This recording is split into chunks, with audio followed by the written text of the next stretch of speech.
평소 북적이던 공장에는 이제 몇몇 직원들만 남아 월급을 받아들고 고향으로 돌아갈 준비를 하고 있었습니다. 모두들 가족들과 함께 설을 맞이하기 위해 분주한 모습이었습니다. 특히 멀리 사는 사람들은 버스표를 구하려고 서두르는 분위기였습니다. 오늘은 벌써 설 연휴를 하루 앞둔 날이었고 설렘이 가득한 직원들의 모습을 보니 창식 씨의 마음도 설렜습니다. 그에게도 고향과 가족이 있었지만 그는 지난 4년 동안 한 번도 가족과 함께 설을 보낸 적이 없었습니다. 그가 집에 돌아가지 않는 이유는 죄를 지어서도 아니고 가족을 등진 것도 아니었습니다. 다만 설날 동안 공장의 경비를 맡고 있었기에 부득이하게 남아 있어야 했던 것입니다. 그가 이 일을 맡게 된 것은 4년 전의 일입니다. 본래 창식 씨는 전라도 고향에서 농사를 지으며 아내와 두 아이와 함께 단란하게 살고 있었습니다. 그는 논농사와 고기잡이로 소박하게나마 안정된 삶을 살고 있었습니다. 하지만 그 해 창식 씨의 논농사는 가뭄으로 인해 2번이나 실패했고 마을의 다른 농가들도 모두 큰 피해를 입었습니다. 조금이라도 저축해둔 가정들은 어려운 시기를 견디고 있었지만 그의 가족처럼 연명하는 정도로 생계를 이어가던 사람들은 더 이상 버티기 힘든 상황에 놓이게 되었습니다. 5식구가 입에 풀칠할 방법이 없는 그는 결국 고향을 떠나기로 마음먹었습니다. 때마침 그의 오랜 친구가 전화를 걸어 그의 어려운 상황을 듣고는 딸이 운영하는 의류 공장에서 경비직을 구하고 있다고 제안했습니다. 결단력이 있는 창식 씨는 곧바로 그 제안을 받아들였고 가족들에게 잘 지내라고 당부한 후 서울로 올라갔습니다. 공장에 도착한 창식 씨는 낯선 환경에 긴장했지만 활기차게 일하는 직원들과 그들 사이에서 들리는 웃음소리에 자연스레 미소를 지었습니다. 공장 앞에서 그를 기다리던 공장 관리자인 동석 씨가 그를 맞이하며 물었습니다. 혹시 누구 찾으러 오셨나요? 창식 씨는 따뜻하게 웃으며 답했습니다. 아, 나는 이 공장 사장님인 유진 씨를 만나러 왔습니다. 동석 씨는 고개를 끄덕이며 창식 씨를 유진의 사무실로 안내했습니다. 사무실에 도착하자 동석 씨가 문을 두드리며 말했습니다.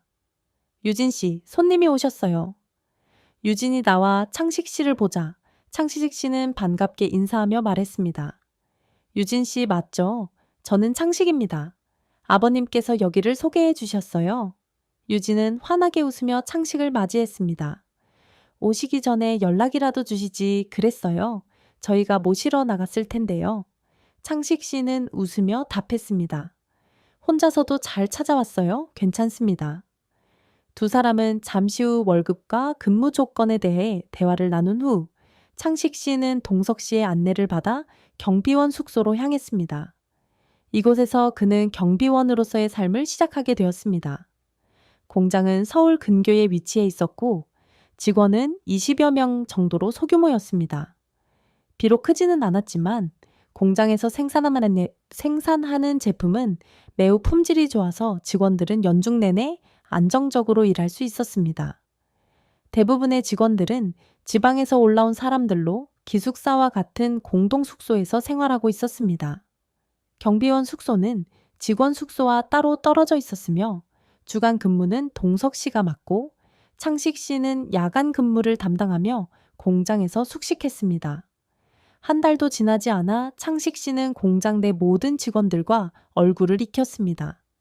그의 순박하고 성실한 성품 덕분에 직원들은 그를 신뢰하고 좋아하게 되었습니다.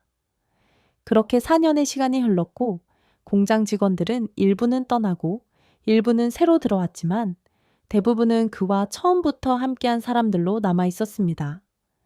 최근에는 한 명의 특별한 직원이 있었는데 그녀는 나이가 20대 중반으로 보였고 항상 약간의 슬픔이 담긴 눈빛을 지니고 있었습니다. 그녀는 입사한 후 공장 기숙사에서 생활하며 고향으로 돌아가지 않았습니다. 처음엔 단순한 인사만 주고받던 창식 씨는 시간이 지남에 따라 그녀의 사정을 점차 알게 되었습니다. 그녀의 이름은 지영으로 경상도에서 태어났습니다. 그녀는 부모님의 빚을 갚기 위해 돈 많은 가정에 시집을 갔지만 시댁에서는 그녀를 진심으로 대하지 않았습니다. 남편은 처음에는 잘해주는 것 같았지만 시간이 지나며 그녀에게 폭력을 행사하며 점점 그녀를 홀대하기 시작했습니다. 처음에는 지영이 부모님이 시댁에서 괴롭힘을 당할까 두려워 참고 견뎠습니다. 하지만 시간이 흐를수록 시댁의 냉대와 남편의 폭력은 도를 넘었고 결국 그녀는 모든 것을 포기하고 집을 나와야 했습니다. 창식 씨는 지영의 딱한 사연을 듣고 안타까운 마음에 그녀를 더 살뜰히 챙겨주기 시작했습니다.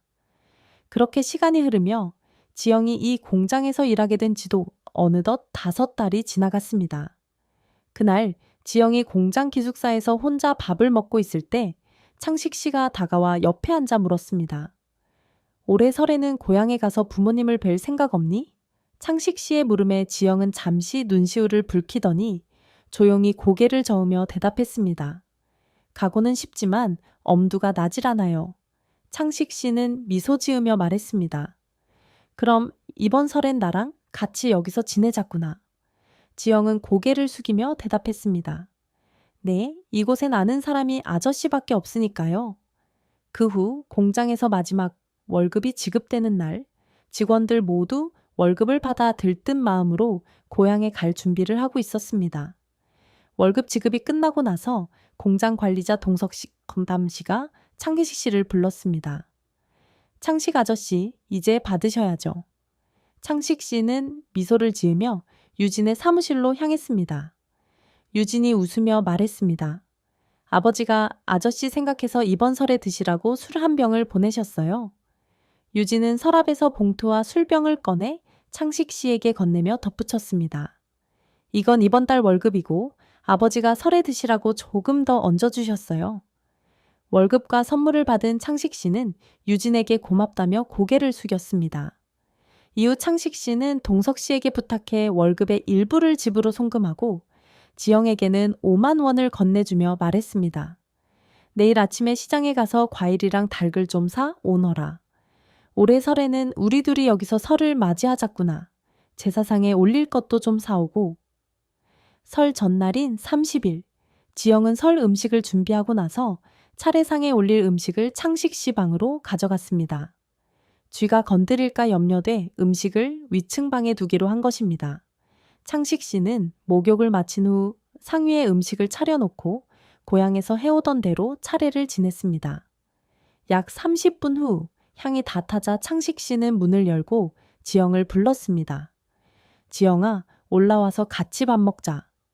지영은 방에서 머리를 빗던 중 부름에 답하고 천천히 방으로 갔습니다. 그녀가 방에 들어서자 창식 씨는 그녀에게 맥주 한 캔을 건네며 말했습니다. 올해는 우리 둘뿐이니까 지난 일은 다 잊고 새해를 맞이하자꾸나. 그들은 오랜만에 마음속 이야기를 나누며 따뜻한 밥을 함께 했습니다. 둘 사이의 대화는 끊이지 않았고 어느새 비가 내리기 시작했습니다. 비가 내리자 더욱 아늑한 분위기 속에서 둘은 맥주 6캔을 마시며 시간을 보냈습니다. 밖은 어두워졌고 조용한 밤에 두 사람은 서로의 눈을 바라보며 오랫동안 쌓인 외로움을 서로의 존재로 채워가기 시작했습니다. 그날 밤 그들은 서로에게 평온과 행복을 느끼며 설 명절을 함께 보냈습니다. 그 후 설 연휴가 끝날 때까지 둘은 공장의 숙소에서 소중한 시간을 함께 보냈습니다. 매일 밤 그들은 다시 만났고 사랑과 따스함이 가득한 시간을 함께 보냈습니다. 그러던 어느 날 공장 대문을 수리하던 중에 창식 씨의 전화가 울렸습니다. 화면을 보니 고향에 있는 여동생의 전화였습니다.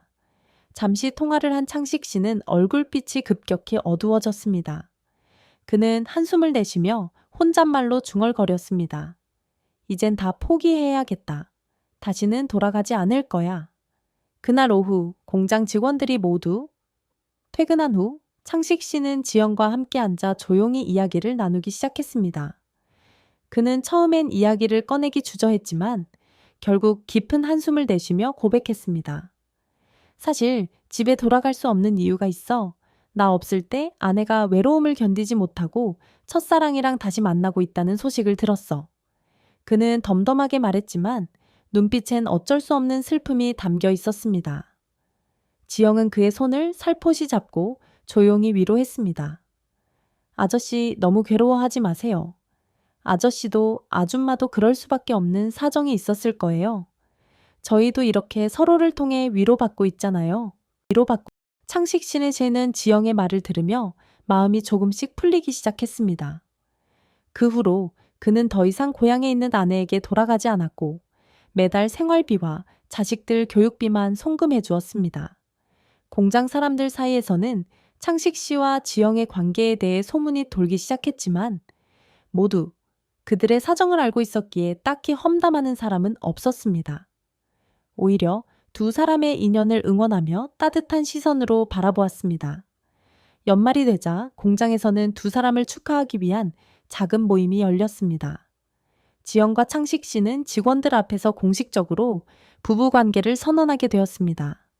이를 알게 된 유진은 그들이 편히 지낼 수 있도록 경비 숙소를 새롭게 수리해 주었습니다.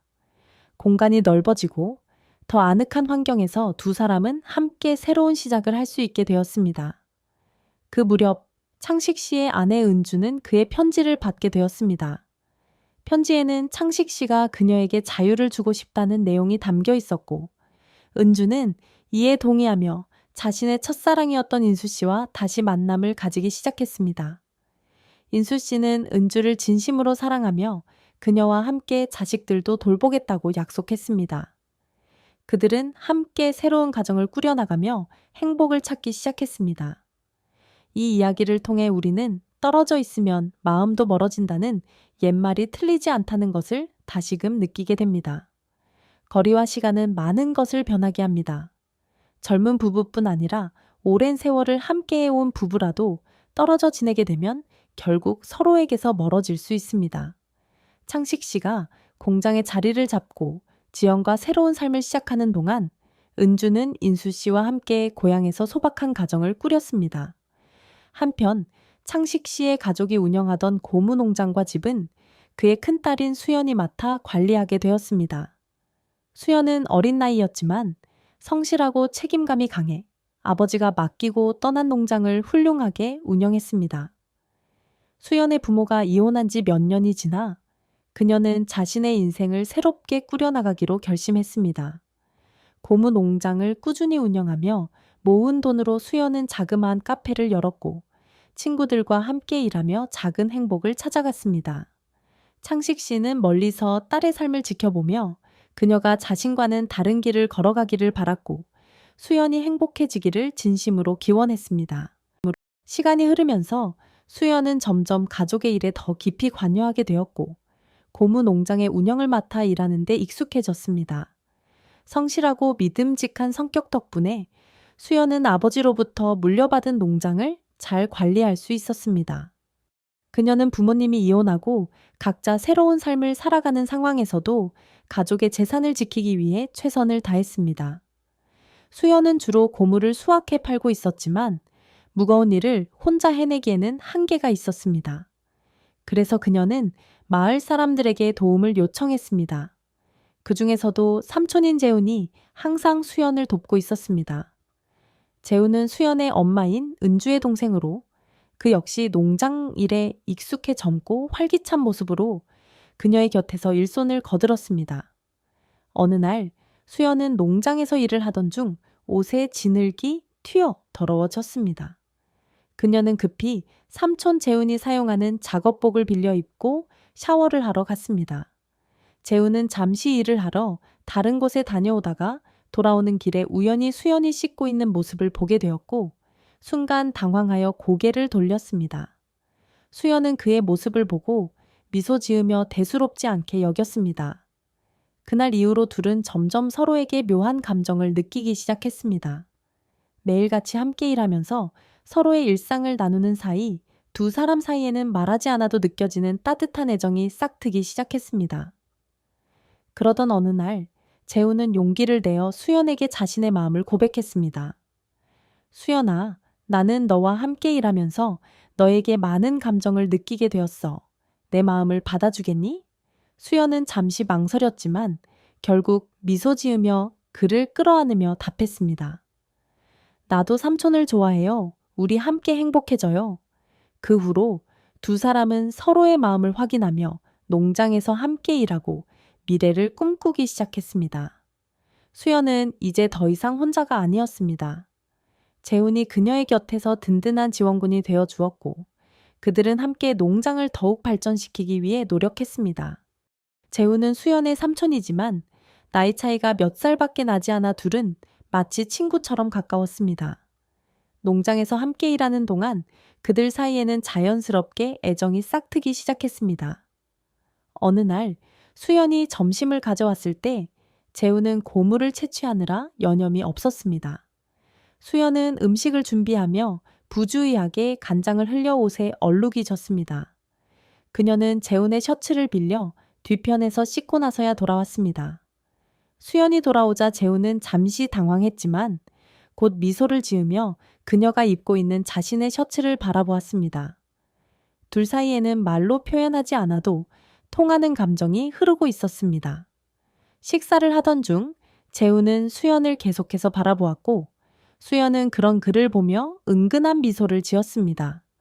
수연 역시 그와 가까워지고 싶다는 마음을 느끼고 있었습니다. 식사가 끝난 후 재훈은 잠시 문을 닫고 수연에게 다가가 조용히 말을 건넸습니다. 수연아, 난 항상 내 곁에서 지켜주고 싶어. 네가 나를 받아들여 줄 수 있겠니? 수연은 아무 말 없이 그의 손을 잡으며 고개를 끄덕였습니다. 그 순간부터 그들의 마음은 하나가 되었고 농장은 이제 둘만의 특별한 추억이 깃든 장소가 되었습니다. 그 후로 둘은 매일같이 농장에서 만나 함께 시간을 보냈습니다. 서로의 존재가 위안이 되었고 그들은 농장을 가꾸며 더 나은 미래를 꿈꾸었습니다. 재훈은 수연이 그에게 줄 수 있는 사랑과 믿음에 감사하며 앞으로도 그녀와 함께 농장을 키워나갈 것을 다짐했습니다. 몇 달이 지난 후 수연은 엄마에게 재훈과의 관계를 고백했습니다. 처음엔 놀란 엄마였지만 딸의 진심을 느끼고 나서는 그들의 사랑을 지지해 주었습니다. 마침내 수연과 재훈은 가족과 이웃들 앞에서 부부로서의 삶을 시작하게 되었습니다. 이제 농장은 그들의 노력과 사랑으로 더욱 번창하게 되었습니다. 수연과 재훈은 농장에서 고무를 수확하며 일궈낸 소득으로 작은 집을 짓고 가정을 꾸리기 시작했습니다. 수연은 오랫동안 꿈꾸던 평화로운 삶을 실현하게 되었고 재훈은 그녀의 든든한 동반자가 되어 항상 곁에서 지켜주었습니다. 둘은 함께 일하고 서로를 아끼며 농장을 운영했고 점차 그들만의 행복한 가정을 이루어 나갔습니다. 이 이야기는 사랑과 인내로 인해 이루어진 작은 행복의 예를 보여줍니다. 인생에서 진정한 사랑을 찾고 서로를 이해하며 함께하는 것은 무엇보다 소중한 일입니다.